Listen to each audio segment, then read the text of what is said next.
Welcome to SuperTalk, the podcast that scratches your superhero itch. Just two suburban dads nerding out over superhero stuff on the small screen and the big. Buckle up, people. Enjoy the ride.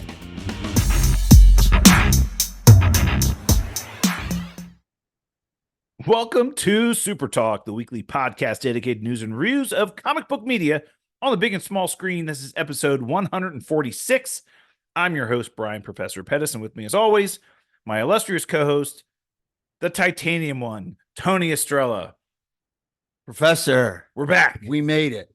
We survived. We survived. We made it to Comic-Con and back. Yes, and special announcement for our listeners and our viewers. 2 episodes from SuperTalk this week. We're going to be doing an episode today. Part one. Part 1 will be our Deadpool and Wolverine movie review, full review, and our experience of seeing the movie at Comic-Con. We'll talk about all that tonight. And then in a few days, we're going to do a second episode that is our full review of Comic-Con, the experience, the con itself, everything we learned, all the announcements, Hall H, everything. We got into the Marvel Hall H. So we'll talk about that on our second episode. So we'll reserve a lot of that conversation and feedback about our experience for our second episode. But tonight is all about Deadpool and Wolverine. Yeah. You and I were very fortunate. And before we get started, I do want to thank the patrons. Patreon.com/SuperTalk is the listeners that bring the show to you. How you become a member and support the show directly. Patreon.com/SuperTalk. So let's just jump right into it. You and I were very lucky, and we didn't know how lucky we were until we were there. About a little like a week and a half ahead of Comic-Con, announcement came out that Marvel was hosting a special Deadpool and Wolverine session at Comic-Con Thursday evening. And you could enter a lottery to get tickets to this special session. So as we all know, normally Marvel does one presentation at Comic-Con in Hall H on Saturday. First time ever. First time they've ever done 2. And the second one was specifically for the Deadpool and Wolverine movie. And it was called Deadpool and Wolverine, A Celebration of Life. You enter into this lottery and say, if you want access into this event, enter the lottery. You entered the lottery. I entered the lottery. You're allowed to enter the lottery and say you're going to bring a +1, so you can bring somebody with you. So we both entered the lottery. Yeah. You did not get in. Nope. I did get in. Mm-hmm. We got really lucky. Yeah. Super, super lucky. And again, we didn't know how lucky. And let's just talk about the statistics here.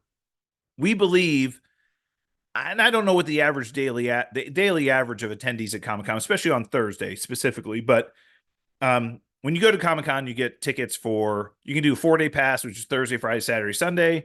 You can do a single-day pass. I don't know what the mix between people who had passes for every day versus passes for specific days.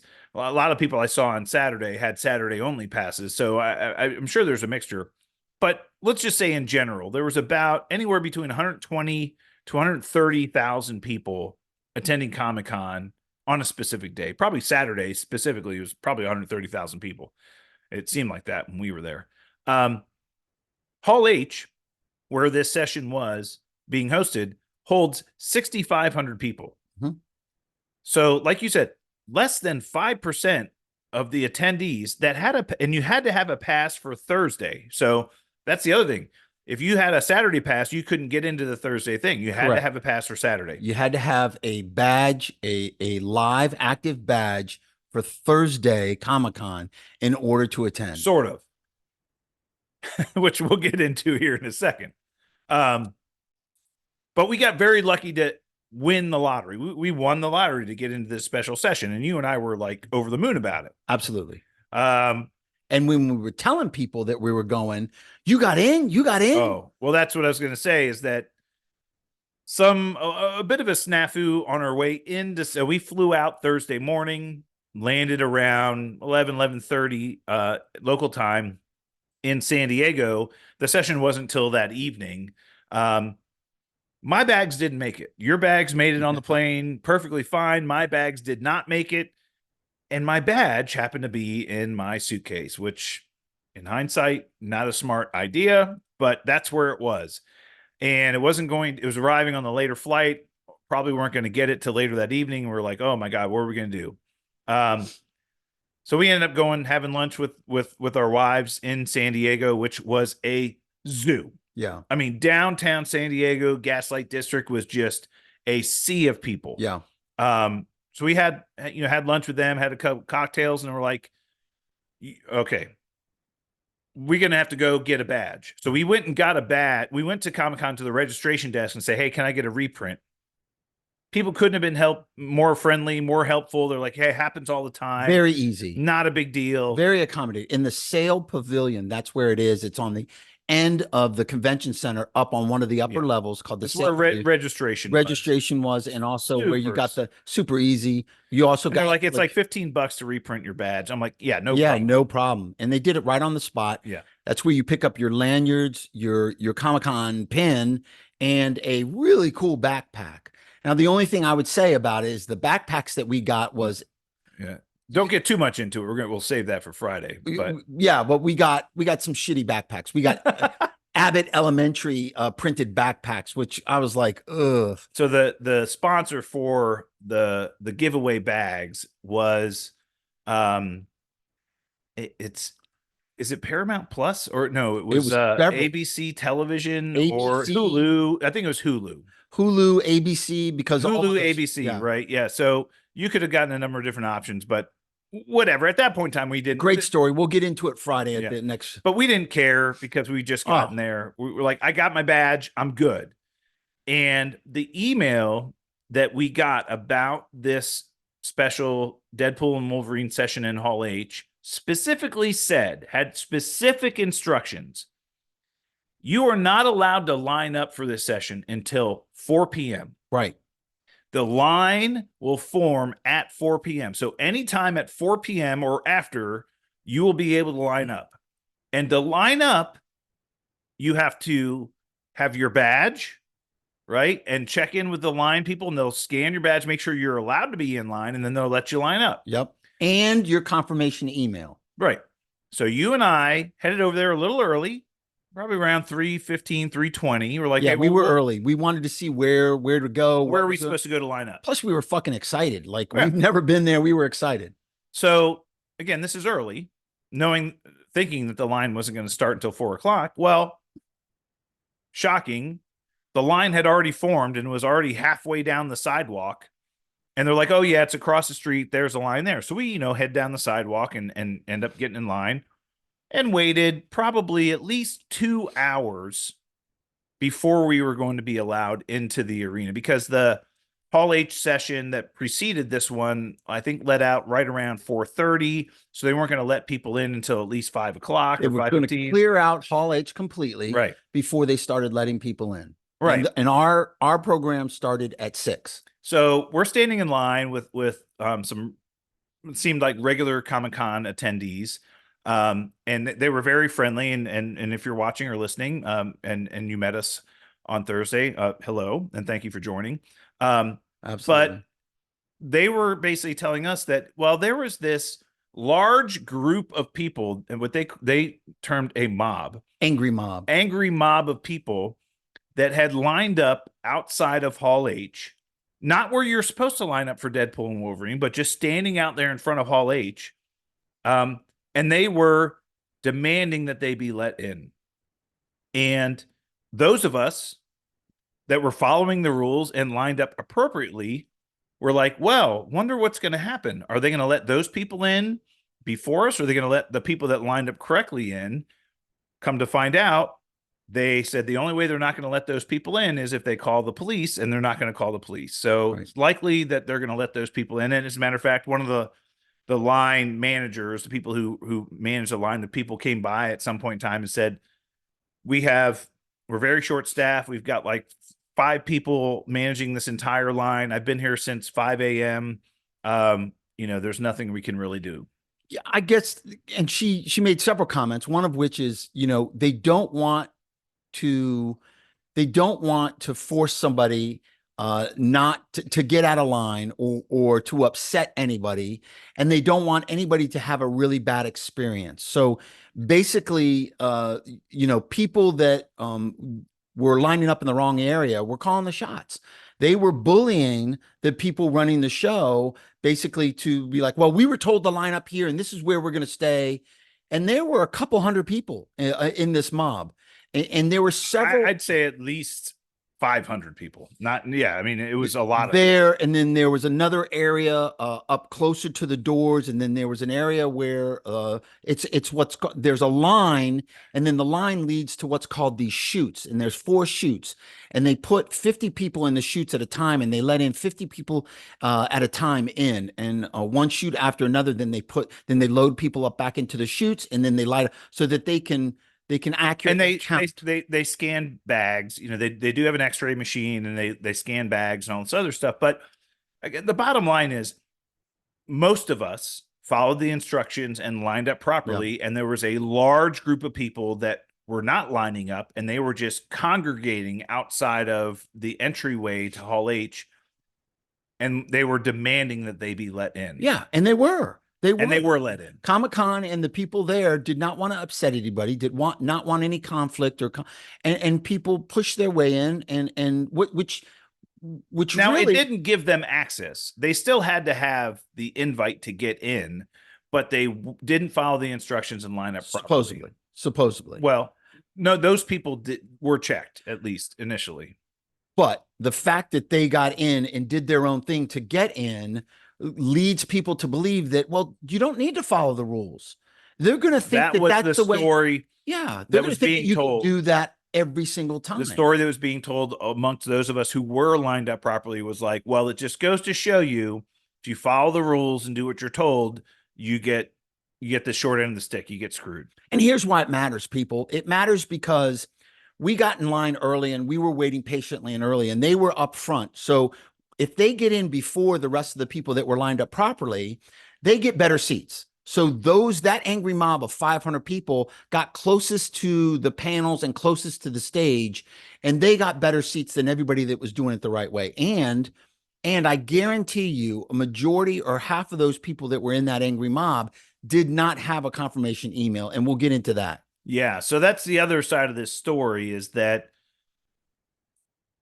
leading up to this event, like specifically the 2 days before the event, Comic-Con sent out an email, and again, and I'll give Comic-Con a little bit of a pass here. They've never done this before. Correct. Yeah. This has never been done before, where they had a special session that was done through a lottery that had limited access, that was, exclusive to specific people that won the lottery. They've never done this before, so they didn't know what they were doing. Right. But the email specifically said, you have a pass for yourself and one other person. You have to be one of those 2 people. You cannot give your pass away to somebody else. You cannot invite somebody else. You, the person who's on this email, and your account and your badge is one of the people that gets in, and you're allowed to bring one other person. As long as they have a valid badge. Right. Correct. Right. No, and by the way, no kids, and we'll talk about why in a few minutes, but no kids were allowed, all that other stuff. That made sense. Yeah. That was pretty good. Totally. And so we were expecting that they were going to be validating the badge of the individual who received the lottery invite, the confirmation email, and saying, okay, yes, this person did get a valid invitation into this session. And who's your plus one? And who's your plus one? And that's what we were expecting. As we're making our way, when they finally started letting us in around 5:15, 5:20, we start making our way through the line. And again, the anger mob had already been let in at this point in time. We're making our way through the line, and they're like, we don't need to scan your badges. The badge scanner's too slow. It's not working properly. Just pull up the email that you got from Comic-Con about your entry and show that you have 2 people on your email. So they weren't validating that I was the one that received the email, that it was my badge was the one that was allowed in. As long as you had the email that showed you were granted access for you and one other person, you were being let in. And it was like, just show it real quick. Yeah. I mean, some people, I swear, some people were just showing the logo of the movie, and they were like, okay, you're in. I mean, that's how. And it went to my junk mail, so I had to find the email. So I was like, what second email? There's like, you guys got a second email that confirmed it. I'm like, I never got a second email. So I'm looking on I finally found it, but thankfully I did. But I could have emailed that email to 20 people that were in line behind me, and they would have been let in, even though they weren't the ones that received the invite. So again, logistically, it was a massive fail. Yeah. Now, let's get beyond that, because we did end up getting in and we did end up experiencing it. So at the end of the day, what did we miss out on? You and I missed out on. For us, it worked out. For us, it worked out very well. What we missed out on is being kind of up front. So if you've ever been in Hall H at Comic-Con, there is, I would call the front section of Hall H, which the main stage and the main screen behind the main stage is kind of what you're viewing. And then there's a back section, and there are a bunch of screens put up like halfway back in Hall H that you can watch from the back section. So we did not get in now, could we have moved up? Probably, but we'd have been so far back, but you and I decided to stay further back in the back section in front of one of the screens that was right in front of us. Yeah. And we were like, okay, this is perfect. We don't need to be way up front. And you could still see the panel. You still see the stage. You can still see the stage. You can still see the panel. You can still see. But we were right in front of the screen. Yeah. You can still see the actors coming out and take pictures of them. It wasn't like you needed binoculars to see it. It was still pretty much there. Yeah. But as we're making our way through the line, one of the greatest things as we're coming into Hall H is they are giving everybody that's coming in the special popcorn bucket. Yep. So they had, oh my God, these poor people. Boxes. Massive boxes full of these popcorn buckets, and people are handing them out to all of us as we're walking in. There's a special pin in the popcorn bucket, as well as a water bottle. Yeah, a Deadpool and Wolverine specific pin, which was great, and a water bottle. And we're like, well, there's no popcorn in there. They're like, oh, they're going to give it to you later. We're like, what? And they were like, okay, great. Wow. Yeah. So we get in. At that point, we knew we were watching the movie. Well, and everybody leading up to this, everybody said it's like the worst kept secret in Hollywood. Like everybody knew they were showing the movie this night. So we get in, we sit down, we get good seats in front of the screen, and the set, and it takes a while. It's a little late, but the session ends up starting. Yeah. And out comes Kevin Feige and first the Comic-Con president comes out, the first guy, and he gives a little warning about filming clips. These are just for you guys. Please don't film. Filming. We want the studios to keep coming back. Yeah. And if you guys are videotaping footage or parts of things that are shown, they're not going to want to come back anymore. But the panel and logos and screens and pictures and things like that, and videotaping the panel and what they say is fine. It's just the exclusive trailers and the footage. Yeah. So they give a warning, but then Kevin Feige walks out, brings out Sean Levy, Ryan Reynolds, Hugh Jackman. They're all there, and they're over the moon excited. Yeah. They're like so excited, and they're just like, we just wanted to come here. We're so excited for this movie and to show it in front of an audience and to be in front of an audience like you. And he said, there's one person that's not here tonight that wanted to be here, but they taped a very special message for you. And it was Blind Al, the actress who plays Blind Al in costume on the screen. And she's like, I wish I could be there with you guys at Comic-Con, but I can't. What the hell? Show them the fucking movie already. Yeah. And so they basically said, hey, worst kept secret in Hollywood.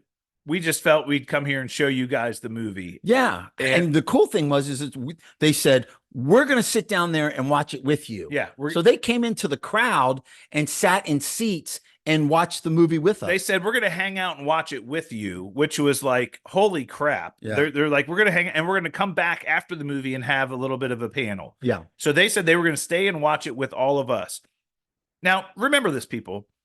A typical movie theater probably holds somewhere in the neighborhood, like we'll say a large theater holds somewhere around 200 to 250 people, maybe. A large one, yeah. A large one. Yeah. There's 6,500 people in Hall H at Comic-Con. Yeah. And they're all massive comic book fans. Yes. And the people that got in this session obviously have an interest in this movie. So they're, Deadpool and Wolverine fans specifically. It would be like going to the Super Bowl and the team that was playing, both teams that were playing, all their fans Are in the seats. Are in the That's seats. the only people in the seats are their fans. And all their fans love both teams. So, like, imagine a stadium that big cheering for both teams because they love both simultaneously. It's our nerd Super Bowl. It was the nerd Super Bowl. Right. And the director, Sean Levy, said, "Oh, wait a minute. Hang on a second. We can't watch a movie without popcorn. Let's hand out some popcorn." And literally, people start coming down the aisles, handing out bags of popcorn to us. Huge. They had huge duffel bags, and in it was individually wrapped popcorn bags. Yeah. And Ryan Reynolds and Hugh Jackman and Sean Levy are walking through the aisles, handing out popcorn to people. Yeah. And then they go sit down in the audience with everybody. It was the coolest thing ever. And then the movie started. Woo. So let's get into the movie. I had some fears going into this film, specifically a couple of ones that I was really worried about. You and I being at Comic-Con the day this movie came out. So the movie was released in theaters Thursday evening, but the official release date was Friday. But we were at Comic-Con starting Thursday evening, and you and I were so afraid of being in Comic-Con for 3 days and having to walk around the hallways and hearing all of the spoilers and all the things that came out in the movie from people who had already seen it and not having seen it. Titanium actually bought tickets to see the movie on Friday, and we were planning on leaving Comic-Con to go see the movie Friday if we didn't see it, but we were seeing it Thursday night. So we're like, we are some of the first people on the West Coast to see this movie. I was going to be on social media a lot Thursday night, tweeting pictures and posting a lot of stuff about the panel itself and the pictures that I took and information and things like that. And I knew that if I was going to do that, I was going to see some kind of spoiler. There's always that one douchebag out there, that dickhead who just wants engagement and just spoils everything. And no matter how hard you try to stay away from it, somehow it gets to you. So that was a big fear of ours. And the fact that we were going to see the movie worked out, was just beautiful in a lot of different ways. But walking into this movie, I had some fears based on some of the trailers that we had seen. I had seen or heard some things leading up to seeing the movie Thursday that at least.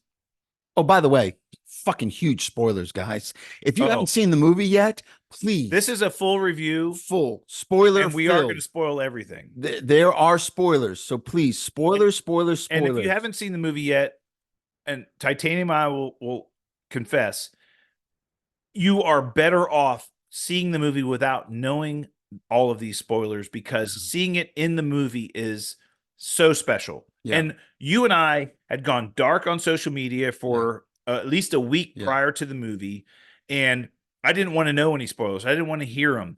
And experiencing them the first time watching the movie was special. So absolutely. Even some of the spoilers that we did hear like a month ago, 2 months ago, 6 months ago, when this movie was announced, even some of the speculation and spoilers, they're going to be in it. This is going to be in it. Well, we know this is going to be in it. It's all about the how. Yeah, but never, it is all about the how, but a lot of the spoilers that you might think don't happen. Right. We'll talk about that tonight, which ones we didn't hear. But the going into this, I had heard, most of the trailer we had seen. Look, the Marvel marketing engine was 100% behind. You got a good theory about this. Yeah. So the Marvel marketing engine was 100% behind this movie. It's the only movie they had coming out this year. It's the only movie that Marvel, all their focus was on. Everything was on this. Yeah. So they put all their marketing budget for 2024 was put behind this movie. And Ryan Reynolds put a shit ton of effort behind it. And this session was a good example of that. And I'd say whatever money they spent on this, everything buckets, was worth it. Oh yeah. As far as they're concerned. Yeah. But I had heard that most of the footage we had seen in the trailers was from the first 45 minutes of the movie. And that at least made me feel safe in that I wasn't going in knowing all of the movie already. And we've talked about this in previous episodes, Titanium, that sometimes the trailers go a bit too far and give us too much and spoil everything and show us everything. Yeah. And to hear from people that had already seen the movie that most of the trailer footage we had seen was from early in the movie. That at least made me satisfied. The other thing I was concerned about was most of the trailers focused on a lot of the fourth wall breaks and quips that Deadpool had about Disney, Kevin Feige, self-deprecating, Marvel ragging Jesus, on all Marvel, this other stuff. And I'm like, okay, that's what he does. That's who he is. But is it going to be the whole movie? But is it too much? Yeah. Does it at some point in time there's too many of them? Yeah. And I was concerned that, you keep telling the same joke over and over again. It stops being funny. You break the fourth wall throughout the whole movie, and that's all you're doing. Right. It can be a little much. Well, and you forget really, the plot at some point. Yeah, exactly. The plot kind of fades away, and they walk the line as far as I'm concerned. In my opinion, they walk the line, a very thin line of doing it too much. Or pulling back and being a little reserved. I was okay with everything they did. I think they walked the line. For me, they walked the line. Like it was a lot. Just like any Deadpool movie. Well, and one of my questions was, a lot of the jokes they made are based on recent events that have happened over the last couple of years since Marvel bought Fox and since, Deadpool's coming into the MCU and a lot of the most recent kind of Marvel movies that have come out. And it's like, in 10 years, how does this movie hold up? Right. Do these jokes still have weight? Do they still, are they still funny? I think so. Right. I hope so. Yeah, they make reference to what was happening at this time, in this time period, how Marvel has dropped off. I mean, at some point he makes a comment to Wolverine. He's like, "Oh, welcome to the MCU. You're coming at a low point." Yeah. It was great. There was a lot of those. But the movie started, and I'll say from the the first opening scene of the movie was awesome. It could not have been better. It was so typical Deadpool movie. I mean, I won't get into too many details, but he's on a mission to find Wolverine, which is a big part of the plot of the movie. He goes to the scene where Wolverine was killed in the Logan movie and says, "Hey, people obviously don't know how a healing factor works. He's not dead. I'm going to dig him up." And he digs up Wolverine's body and finds his adamantium skeleton. Yeah. Which is hysterical. Yeah. Spoilers, itself. By the way, people. Right. Spoilers. Big time spoils. And then the TVA is hunting him. And it's a musical montage to NSYNC's Bye Bye Bye. It's a fight montage. It's a choreographed fight montage to NSYNC's. And he's like, there's 267 bones in the human body. And he says, I'm going to use every single one of them to kill these MFers. Yeah. And he does. And it's hysterical. And he's doing the whole bye, bye, bye dance and everything the whole time. It was awesome. It was a great opening scene to the movie. And I was just like, okay, here we go. The stunt double that did that dance is blowing up on social media. Because he had recorded himself practicing and doing the dance. And then there's a clip. I mean, that wasn't Ryan Reynolds? It was not Ryan Reynolds. Guy's just as good looking as Ryan Reynolds, but what a dancer. I mean, it is awesome. That fight scene, I was in tears and I was going nuts. Like, okay, it doesn't get any better than this. It can't. It was the opening scene. So like some of the bones that he was stabbing into people had the names of the actors that were going to be in the movie on them. It was great. It was phenomenal. It was awesome. And we've talked about this before and kind of leading up to this movie. One of the big rumors about this movie is that there were going to be a lot of cameos in this movie. And we got one of the first cameos early in this movie. And he's, basically that whole scene, he's like, "Oh, I'm on a mission to find Wolverine, and that's why I'm here. Let me kind of go back a little bit and kind of explain why we're here." And then he's sitting in the office of Happy Hogan. Yes, Jon Favreau. Yeah. Interviewing, and he's been using Cable's time travel device, and he ends up being in the sacred timeline, of our timeline, sitting in front of Jon Favreau, basically interviewing to become a member of the Avengers. Yeah. So funny. Yeah. It's so awesome. And then Jon Favreau plays it perfectly. And just basically is like, look, you're just not Avengers material. You're just not going to be anything special. All this, and it really kind of sets up, the motivation behind Deadpool in the whole movie. At some point, it was hilarious, and it was somewhat emotional too, because he was just like, I just want to make a difference. I want to matter, and where he was in his timeline, I don't think he really was. He kind of and John Favreau, basically, Happy Hogan, told him, said, that's why you're not going to be an Avenger, because Avengers don't do things to matter. They do things to help other people. Right. And it was a really good scene. It was a great scene. And Deadpool's making jokes, and he's like, "Oh, I'm sorry if I offended you. That's just who I am." It was really funny. Yeah. But then we get that whole scene, the birthday scene. We find out that. Oh, by the way, there are some Easter eggs in Happy Hogan's office that you guys should pay attention to. So look around the office. I noticed 2 right away, but there's some big Easter eggs in there. Yeah. Great scene. But we get the scene from the one of the original trailers. We find out that after the events of the last Deadpool movie, Deadpool basically retires, quote unquote. He really doesn't feel like he has a mission or a purpose, and he decides to hang up the red suit, and he works at a used car dealership. And he had rescued everybody using Cable's time device, but he's like, look, my time as a superhero is over. And then we see that whole scene of the birthday celebration with all of his friends, and then the TVA kidnaps him. He broke up with Vanessa. He's not dating Vanessa. They're very close, and they still care for each other a lot. He's still in love with her, but she broke up with him because he needed to find out his purpose and who he was. Right. And he kind of got lost. Yeah. He was lost. Yeah. Yeah. But then TVA kidnaps him, and we get introduced to Paradox, Matthew McFadden's character. Phenomenal character. Yeah, he did great. Great character. You guys are really going to enjoy this character. If you haven't seen it already, he's one of my favorite part of the film. And basically, he tells Deadpool 2 very important things. He says, "Good news.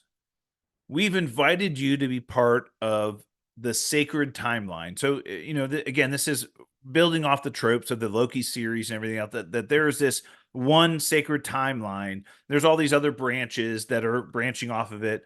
And Deadpool's original universe is one of those branches. And he brings him to me, says, "Hey, good news. You've been invited to be part of the sacred timeline and join the sacred time." And he shows him all the scenes from all the Avengers movies and everything else. And he's a Marvel Jesus and all this other stuff. We've seen it in the trailers. But then he breaks to him that, well, your timeline, though, is going to be basically purged or pruned. It's going to be, it's fading away. It's going to be torn to bits. It's slowly fading away. Fading away. And it lost its anchor being. Yeah. And we learned that the original Logan that died in the Logan movie was the anchor being for his universe. Right. And he said, once Logan died, that anchor being's no longer there. And so this universe is fading away. And Deadpool's like, so he's like, well, I can go join the sacred timeline, but my universe and all the people I care about are basically going to cease to exist. Right. And he's like, well, that's not happening. I don't like that. So he goes on this mission and say, well, all I need to do is find another anchor being and bring him back to my universe and we'll be okay. Right. Right. So then he goes on this, he steals one of the temp pads from Matthew McFadden, very funnily, and then grabs it and he says, I'm going to go find my own. How he knows how to operate it is another story, but he starts jumping between timelines, looking for another version of Wolverine that he can bring back into his universe. And it's literally probably 5 minutes of some of the funniest, like, little blips of him going to these different universes, trying to find a Wolverine. It's an homage to all the Wolverine comics, different specific runs of Wolverine, really great runs, different versions, the comic book accurate Wolverine. Oh my, so that was the first one he runs into. He goes into this, it's like a bar. I think it's like in Madripoor or something, and he sees Wolverine, says, Wolverine, I need you. And the guy jumps up off a stool, and he's 5'2". Yeah. He says, damn, it's comic book accurate Wolverine. So hysterical. He goes, way to stick the landing, little buddy. It's so hysterical. But then he goes and finds like the Age of Apocalypse version of Wolverine, who has, one hand and the other hand's, like a metal fist or metal stump. He finds a version of Wolverine in the woods in Canada fighting the Hulk. He ends up finding Patch, the Patch version of Wolverine in Madripoor. He ends up finding another version of Wolverine who's just this huge version of Wolverine. He's working on a car or something, and he turns around. Yeah. And it's Henry Cavill. Oh my God. He's like, you look exactly like him. And it turns around and it's Henry Cavill. He goes, what are you, Cavalrine? Cavalry. That's so awesome. I mean, the crowd, and that's another thing. The crowd was going nuts. The crowd was going nuts out of all of these. And that's why we're going to go see it again for sure. Because a lot of the jokes and a lot of the dialogue was covered up by people drowned out, screaming. And this is great sound system in there, wasn't it? Oh yeah. Tremendous.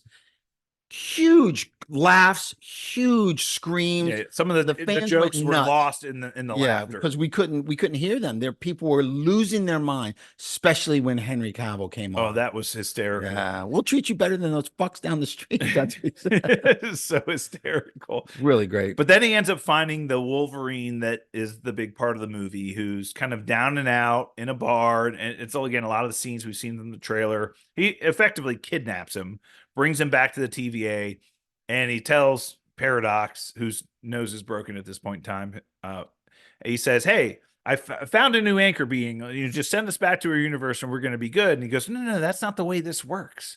Yeah. Not only have you found the worst Wolverine in the world, but this is not how this works. His universe is already doomed. Yeah, because he let down his team. Right. And that's what you find out is the whole story about how he let down his team. And we won't get into it. We'll let you. And they end up getting purged by Paradox using one of the wands, the TVA wands. They get purged and sent to the Void, right, from the Loki series. And then we've seen a lot of this footage in the trailers. Massive fight scene between Deadpool and Wolverine, which was hysterical and awesome. And a lot of the things you've seen in the trailers, it was great. They end up running up against... so we have to talk about this one. So the first other person they meet in the Void, we see like a hooded figure standing up on a scaffolding, and he jumps down and he pulls off its hood, and it's Chris Evans. Oh, people went nuts. Yeah. And then we see all the caravan of all the vehicles that we've seen in all the trailers rolls up, and these are minions and a lot of, again, cameos from people who've been in previous X-Men movies. They roll up in Pyro Toad. Right. Pyro Toad. We've seen it all. Trailer. They all roll up, and Deadpool and Wolverine are standing there, and it's like, he's going to do it. He's going to say it. He's going to do the thing. He's going to say the thing. And he pulls it off. He goes, and Deadpool goes, avenge it. And he goes, flame on. And he just flies up in the air as the Human Torch. So this is Johnny Storm, the Human Torch from the Fantastic Four movies. You think not Captain America. Yeah. He even, like, his lower outfit, he has the belt, he's got the boots. He's dressed like Nomad. Yeah. Right? Yeah. So you think it's him. But he says flame on, he flies up in the air. And Pyro, funny enough, shuts him down. But then Wolverine ends up fighting Sabretooth, and the whole thing happens there. And I mean, but they end up getting captured and brought back to Cassandra Nova's base, which is the big Ant-Man body, which we've seen in all the trailers as well. And she is super powerful. And she kind of gives us her backstory. Look, I'm the twin sister of Professor Xavier. In most universes, I was, killed in the womb, but, in my universe, I survived and became... They pruned her she was so powerful, they pruned her as a small child. And she grew up in the Void, and to make a deal with her that she could run the Void or do whatever she wanted in the Void, as long as she didn't stay on any timeline. And she liked the Void. She said it's good for me. Yeah. But just a hysterical scenario that leads to Chris Evans' death as Johnny Storm. Hysterical. I don't want to get too much into it, but it's hysterical, and it feeds into the end credit scene.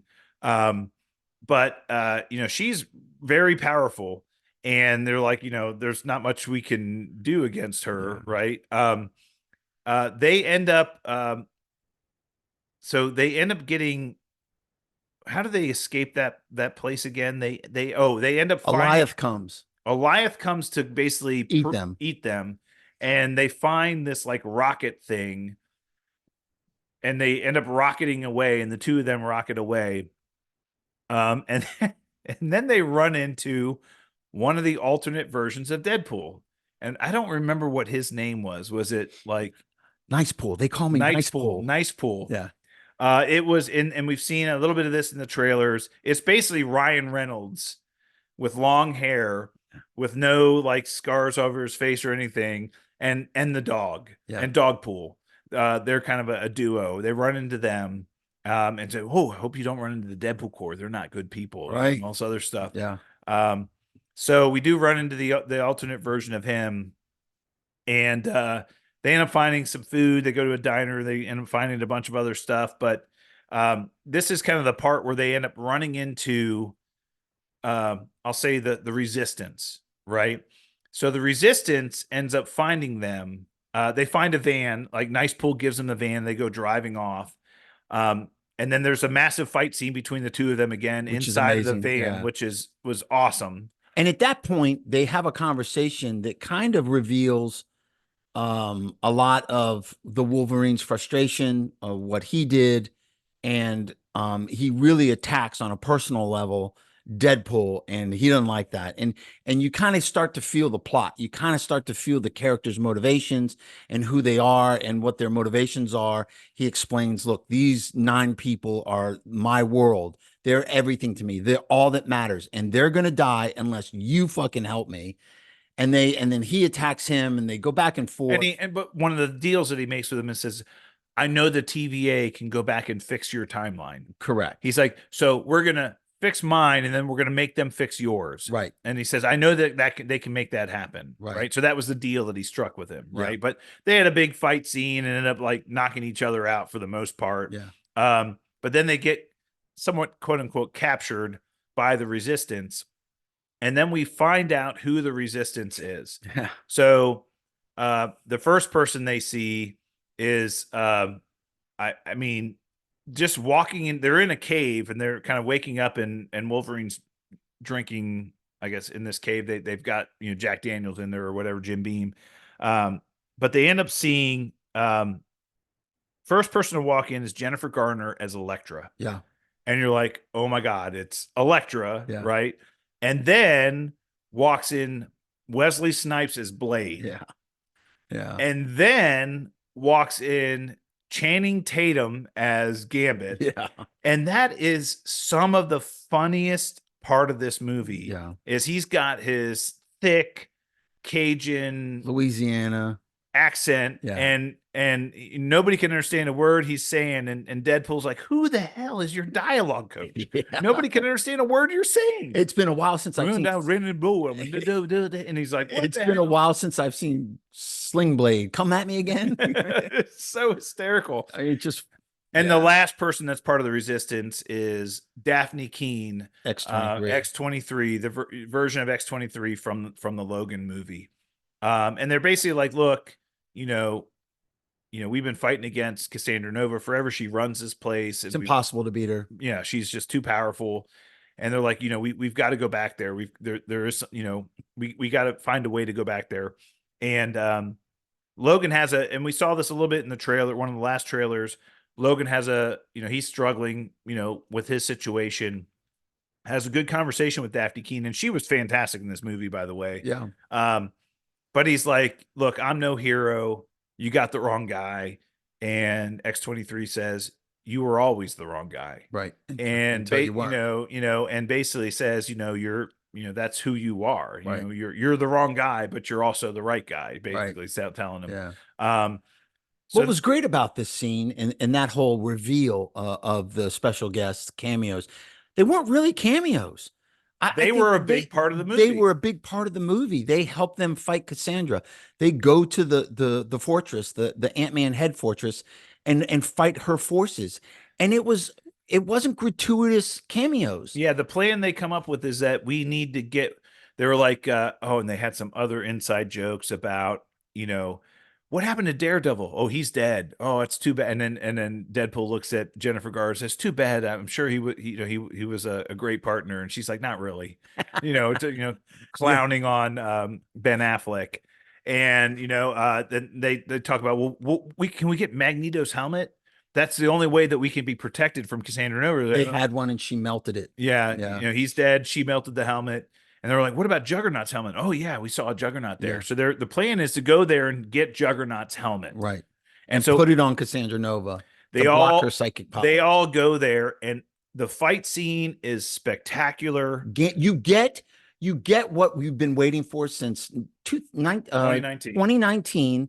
The Gambit was probably, he was promised it in 16, and the movie was supposed to come out in 19. But then it never. Then Marvel bought Fox, and they canceled the movie. They canceled the movie, so he never got to play the Gambit that he was set up. And it was so hysterical. It was Channing awesome. Tatum was like, "Oh, it's about time. Raymond DeBow going to kick some ass. It's been a long time. I've been waiting for this moment for a long time." Yeah, right. It was so funny, and he goes nuts. I mean, they basically it's Blade, Elektra, and Gambit and X-23 wrecking house. Yeah, against all of Cassandra Nova's minions, which are other mutants and other people from other timelines. Oh yeah, it was fantastic, and they do end up getting the helmet.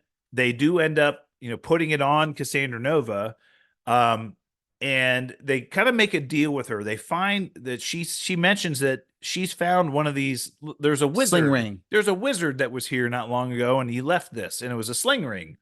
And she's like, I think I can use this to get you back to your universe. And he's like, okay, if we take the helmet off, you can't kill us or whatever it is. And she ends up using the sling ring to send him and Wolverine back to their universe. And again, this is a scene in the movie where we see them jumping through the portal right before Eliath comes to eat everybody or whatever. And they end up going back to Deadpool's main universe. And this was also a very funny scene. This is where the Deadpool Corps shows up. And Deadpool and Wolverine are then fighting against all these different versions. Well, I guess Nicepool was there helping them, and he doesn't have a healing factor. And Deadpool didn't know this, and it's like he's getting shot up. It was hysterical. I mean, just so his guns because they're gold plated. Oh, so hilarious! Hysterical. It's really funny. It sounds demented, but they're fighting against all the Deadpool Corps, and there are a couple cameos in the Deadpool Corps. We see like the first montage of In Sync, Bye Bye Bye. This is Madonna's Like a Prayer montage and a fight scene with all these other Deadpools. Lady Deadpool, Welsh Deadpool. Lady Deadpool is played by you don't see her face. Blake Lively in costume, so you don't get to see her but face. You hear her voice. And there's a cowboy Deadpool who's voiced by Matthew McConaughey, which is also hysterical. Awesome. And so they're doing this massive fight scene, and they basically rip them all to shreds, finding out that all of these Deadpools do have a healing factor. But then Cassandra Nova ends up showing up through the portal as well. And she's like, now I'm going to get, exact my retribution. And the reason why they were sent back here is because Matthew McFadden's character, Paradox, had created what was called a Time Ripper. Right. It was a machine that could basically single-handedly destroy a timeline. His plan was to kill Cassandra Nova. He had a plant there that she infiltrated. Pyro, and she put her fingers in his mind and reads their minds. It's insane. And found out. So now she's like, we had a deal. You broke that deal. Now I'm going to come after you and all your worlds. Right. Yeah. And so she ends up taking over the Time Ripper machine, and she's basically going to destroy. Her plan is to destroy all the universes so that only the Void is left. And that's the only universe that's left is hers. And she ends up getting this access to this Time Ripper machine. And Deadpool and Wolverine, how do we defeat it? Well, we got to, go, there's a power source, and you have to interrupt the power source. And Deadpool and Wolverine go down there, and they're like, okay, we got to do this. And, Wolverine volunteers. He's like, well, my universe is dead. I have nothing. It has to be me. Has to be me. I let my universe down. Now it's my turn to be the hero. Right. Volunteers to go in, and Deadpool's like, no, this is my job. And he goes in, blocks off the door from Wolverine, and he grabs the cables, and he's trying to connect them so that he can create and basically it's gonna. They said, look, if you touch these cables together, it's gonna kill you, even if you are Deadpool or whatever. Right. But then at the end, Wolverine jumps in, busts down the door, jumps in and helps him, and they're able to make the connection. And we think they're dead, everything else, but then they destroy Cassandra Nova, and the machine. And that scene with his shirt blowing off and seeing Hugh Jackman just ripped to shreds. I mean, it was like impressive, but and Deadpool kind of looks down like, holy shit, are those his abs? Yeah, right. It was pretty cool. But then we find out that so another cameo, is it B13 from the B15 from the Loki series shows up, and she's now there to intervene.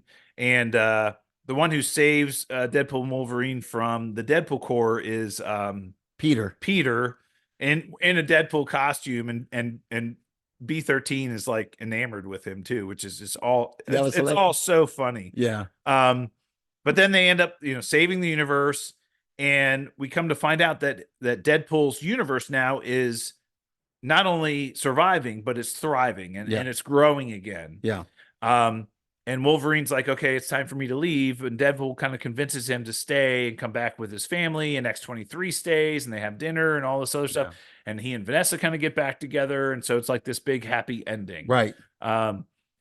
Look, when I saw the movie, again, I had a little bit of fears of too much of this and that, but this is the most fun I've had watching a Marvel movie in a long time. Oh, no, probably since Endgame. Oh, yeah. I mean, I liked Spider-Man No Way Home, and seeing that in the theaters the first time was exciting for sure. And if you think we spoiled the movie by going over it in detail, we left out huge chunks. There's lots of stuff you missed. There's tons of stuff we didn't go over on purpose. But I think in general, like I said, I have not enjoyed a Marvel movie in a long time. Yeah. Like I said, maybe Spider-Man No Way Home was the last time I was like in a theater just so excited to see it and was very satisfied leaving the theater. Watching this movie, I loved the movie. Yeah. I loved just seeing it. Well, the experience of where we saw it added to it. That's my point. Is that I'd say a small part of that was the experience, and seeing it with 6,500 people in a huge environment of fans that were just, screaming and yelling and hollering the whole time. Yeah, that made it more special. But I loved watching this movie. Oh, yeah. I can't wait to see it again. Oh, I'm going to see it again. I might see it 3 or 4 times. I can tell you that right now, because you're absolutely right, Professor. You haven't had this much fun in a theater in a really long time. I mean, a really long time. And it was a fan favorite kind of movie. They made it for the fans. Did they cater to the fans? Did they suck up to the fans? Yeah, a little bit. They gave the fans what they want, like the traditional Wolverine outfit, the comic book accurate outfit with the hood and the wings. They did a little bit, but they also were self-deprecating about that, and they made fun of Marvel. They made fun of Kevin Feige. They made fun of Marvel not doing well. And they made it work. It's a lot of fun, man. And I'm definitely going to see it a couple of times, even though we've already seen it. So, and the consensus is people love the movie. Look at it. It's already made. I mean, I'm sure I'm just looking it up right now. You're running the numbers. It's made almost $500 million on the first 4 days. So then that's where I was going to go with this, is that, okay, after the movie was over, people were cheering and clapping, and in there was I wouldn't say there's one post-credit scene, but during the credits, and I loved this. During the credits, they were showing some real movie reels, behind the scenes footage from a lot of the Fox movies, all the Fox movies, like all the X-Men movies, the Fantastic Four movies, the Deadpool movies. They were showing a lot of this behind the scenes footage, basically as an homage to 20th Century Fox, and bringing these characters as a thank you, screen. As a kiss goodbye, it was special. It was I awesome. thought it was special. Yeah. And then there is one post-credit scene. I don't think we'll go through it, but it does tie back to an earlier part of the movie, and it's hysterical. No question. And it's total Deadpool. It's great. But then it does not move the story or the MCU further at all. But you have to stay for it because it's hilarious. Yes. But And that's one thing I want to touch on is that where does this leave these characters in the MCU? So at the end of the movie, they're back in their own universe, which is, I guess, Marvel Universe 10,008 or whatever it is. There's like a number associated with their the 20th Century Fox universe. Yeah. They're back there. And we know that Deadpool, Wolverine, and X-23 are part of it. They're alive and they're kind of hanging out together. They're not in the sacred timeline. They're not in, Marvel 616 or the MCU or whatever, but they're alive and they're out there. Knowing some of the things that came later in Comic-Con, we kind of have an idea of where they might show up again, but this really didn't promote them coming into the MCU or saying, oh, now they're just going to be part of the MCU, but I'm sure there's a mechanism for them to do that. But this was a really great, I'll say, postage stamp on the end of the 20th Century Fox universe and bringing these characters into the MCU. Marvel killed it. Yeah. Ryan Reynolds killed it. Hugh Jackman killed it. I mean, you just remember why Hugh Jackman was such a great Wolverine in this movie. And he was so good in this movie. Yeah. He was the perfect straight man against Deadpool, which that's one of the things one of the reasons why they wanted to make this movie is Hugh Jackman said, he said this several times. It's like, when did you know that you would be like the perfect straight man against this character? He's like, oh, the first Deadpool, the first time I saw it, I was like, these two characters have to be on the screen together. Yeah. And so they got to realize that, and they're like best friends in real life and all kinds of other stuff, which is a lot of cool stuff too. It shows in the film. Their chemistry is off the charts. Yeah. It's great. And at the end of the movie ends, and then the cast comes back on stage. So it's Kevin Feige and Sean Levy and Ryan Reynolds and Hugh Jackman. They said, and Cassandra Nova, the actress that plays Cassandra. Yeah, I can't remember her name. Yeah, she comes out cute as a button with British accent. Yeah, but they're like, hey, there's a few other friends we wanted to bring out as well. Yeah, and they bring out Wesley Snipes, Jennifer Garner, Channing Tatum, Daphne Keene. They're all there, and they're all on stage. And Ryan Reynolds says, this is, well, and again, superfluous, but he says, this is the greatest night of my life. Yeah. To watch this movie in this audience with these people, off the charts. And Kevin Feige said a comment that is more, I mean, Ryan Reynolds watched the birth of his children. I mean, he's, I think those were probably the better nights of his life, but he was very emotional and actually crying and getting teary-eyed, very emotional. And it was an emotional night for everybody. I mean, we were all in tears. We all felt the emotion from them. Kevin Feige said, I've never, and this is Kevin Feige, he's been in a few theaters. I've never been in a theater setting, never been in a theater setting this exciting and this powerful. It was the greatest theater moment I've ever had in my career, which says a fucking lot, because the man has been in hundreds of theaters and watched previews and movies and trailers and all of this. He said it was one of the the greatest movie theater experience he's ever experienced. And you and I are extremely grateful to have experienced that. Oh, no question. No question. You couldn't have scripted our first Comic-Con any better. You could not have scripted it. Our whole weekend. Well, which we'll get into. We're gonna get into the other part of it, but our whole weekend, you couldn't have scripted. And this was a kickoff to it. We had just landed. Right. We had just gotten to San Diego, put our bags down. Well, not yours because they were fucking lost. We'll put our bags down, went and grabbed a bite to eat, and we just kind of were like, I mean, it was crazy. Like everything kind of fell in place for us. Even when we went to catch the bus, even when we'll talk about the other things that kind of fell in place for us in part 2 of our Comic-Con, but a very special night, and we were absolutely blessed. We were blessed to be in that room, and we were blessed to be able to see that moment. Well, and Kevin Feige ended the session with a couple of things. He said, as of a few minutes ago, Deadpool and Wolverine is the highest grossing opening weekend of any rated R movie of all time. Yeah. Right? Yeah. Of all time. And he told us that on Saturday. And that was Saturday during the Hall H session, which we'll get into.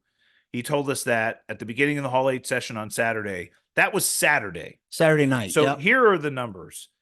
So over the weekend, and again, this counts Thursday night, Friday, Saturday, Sunday. Domestically and globally. They broke the record for rated R opening weekend on Saturday.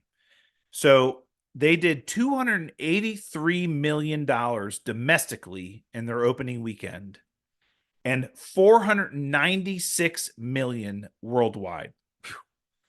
They're already at $500 million in their opening weekend. And again, a lot of those are pre-sales. I mean, your son saw it. My son saw it. We know a lot of people that already bought tickets to go see it.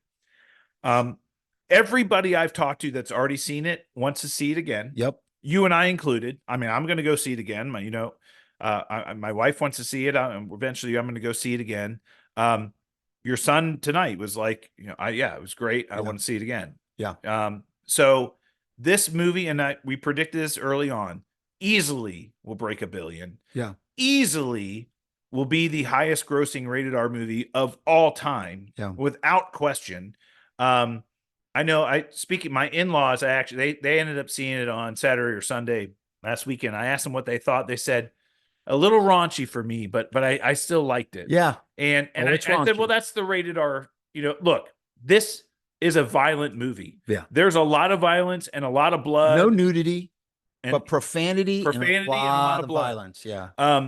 And so that's the rated R part of it, but it wasn't like distasteful. No. None of it was distasteful. Yeah. And when you've got two guys that have a healing factor fighting each other and, constantly wounding each other, mortally, and it doesn't kill them, you're going to get some of that. But it was, look, again, most fun I've had seeing a Marvel movie in a long time. Let us know what you guys think when you go see it, or after you've seen it. Obviously, hopefully you've seen it already and you're watching this spoiler review, but we're gonna do part 2 coming very soon, and we're gonna let you know about things that happened in Hall H that you're not gonna see on the internet. Some really inside shit we have that we saw and we heard on the inside of Hall H being there, that you're not going to hear anywhere else. We're going to get all into that in our part 2, but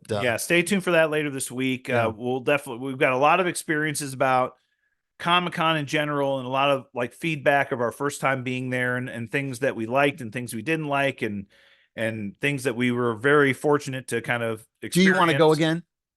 Oh yeah. 100%. We learned a lot. We did. Weekend. We really did. And going in as a rookie, knowing nothing, definitely hurt us in some ways, but in some ways also helped us. And look, we were blessed. Yeah, we were very lucky. We were very lucky. This Deadpool and Wolverine thing was so special. Yeah. For lots of different reasons. Sure. But it was just even all the entire cast saying how awesome it was to be in that theater with all of us experiencing that movie for the first time. I mean, I know at that point in time, Ryan Reynolds had probably seen that movie 20 times. Oh, yeah. Going through all the edits and the sure. cuts and everything else. I mean, his wife, Blake Lively, had mentioned on the red carpet that she's seen the movie several times already. Yeah. So I'm sure it's been screened in his house all kinds of times. So he's seen it a lot. But seeing it in that audience for those people with mega fans, people that huge nerds. Can you imagine if they were sitting right next to us? Weirdos, all of us. And we were all know there. What happens. They're just waiting for our reaction. Yeah. It's unbelievable. And so look, we have some theories about what might happen next year based on what happened this year, which we'll talk about in our next episode. Yep. But this was pretty special. And look, guys, go out and see this movie. This is easily the best movie that Marvel's had since No Way Home. I don't know yet. I'll kind of have to put some thought behind it. It's easily in my top 10 MCU movies of all time. Yeah. Might have broken the top 5. I'd have to think about it a little bit, but I had so much fun seeing this movie and I can't wait to see it again. Awesome. Well, let's ring the bell, Professor. School's out. All right. Well, that's it for us this week. We'll be back next week for more Super Talk. To get in touch with us on social media, hit us up via email, supertalkpodcast@outlook.com or @supertalkpod on Twitter. Until then, stay super, everyone. Corner